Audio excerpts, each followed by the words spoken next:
Hello guys, अस्सलाम वालेकुम। कैसे हैं आप सब? उम्मीद करता हूँ ठीक होंगे। मैं आपका दोस्त जावेद इकबाल।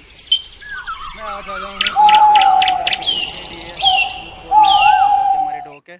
हम उधर आए हैं आज घूमने के लिए, पिकनिक मनाने के लिए। देखिए कैसा है हमारा ये डोक, कैसी है यहाँ की।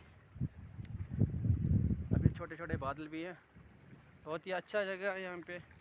हम आए हैं आज यहाँ पे घूमने के लिए। वाटरफॉल पे भी जाएंगे, बर्फ़ भी है यहाँ। बहुत मौज मस्ती करेंगे। ज़बरदस्त जगह है यहाँ की। और ये देख सकते हैं आप, कितनी अच्छी जगह है यहाँ की। यूसुफपुर में, जो कि इस हवाले से पीछे 7-8 किलोमीटर पड़ती है।